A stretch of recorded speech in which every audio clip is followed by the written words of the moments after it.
Good morning to all our fellow listeners and welcome to our show. Today we will be discussing the San Bernardino shootings, gun control laws, and talk about another possible government shutdown. Our first national story is about the San Bernardino shooting that occurred Wednesday of last week. On Wednesday, December 2nd, a tragic shooting occurred at a holiday party in San Bernardino.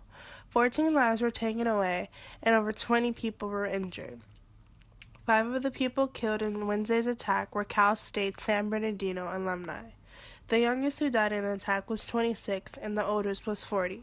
Attackers Syed Rizwan Farouk and Tashfeen Malik were killed in a gun battle with police. Farouk, who was born in the United States, and Malik, a Pakistan national, both had an arsenal of ammunition and pipe bombs in their Redlands home. Officials have stated that there is no sign that the attackers were a part of a terrorist network. However, the FBI and Obama both called the shooting an act of terrorism. The many hours spent investigating this attack is a prime example of investigative reporting. This means the use of investigative techniques to reveal scandals, corporate wrongdoings, and political corruption. After the San Bernardino shootings, Democrats called for action on gun control. Both chambers of Congress voted on a proposal to limit gun ownership or expand background checks, although they both failed.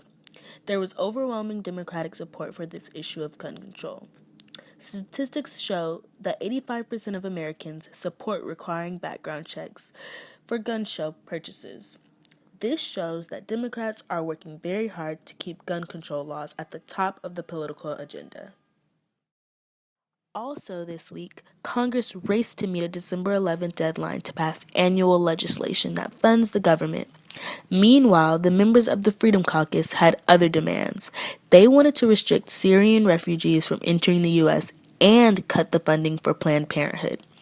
These policies could potentially face veto from President Obama if attached to spending bills, and lead to another government shutdown like the one that happened 2 years ago.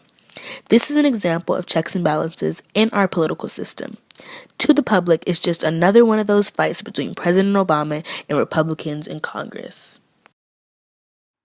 And now for some local news.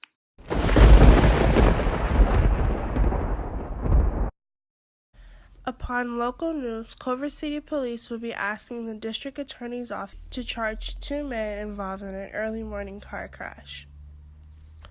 Angel Carrasco and Francisco Solano were both driving while intoxicated. Investigators say that one of the suspects lost control of the wheel, jumped a curb, and crashed into the Seventh-day Adventist Church on Washington Boulevard. The pastor's office and a restroom were both damaged, and both men were arrested at the scene, but have been released on bail. With all the holidays coming up, we encourage everyone to be aware while driving on the road and have a safe and happy holiday.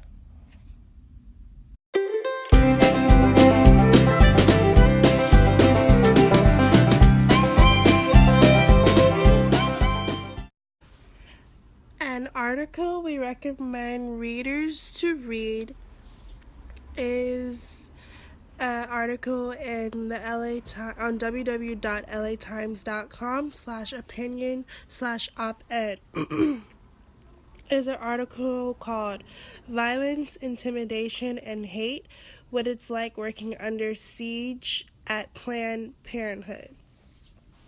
The author is Brian Greenwood, and the release date was December 4th, 2015. This article talks about the threats and violations Planned Parenthood clinics go through. They receive threatening phone calls on a regular basis and sometimes acts of destruction. We recommend reading this article because it demonstrates acts of hate that helpful clinics go through, and it brings awareness to the dangers these clinical nurses and doctors are in.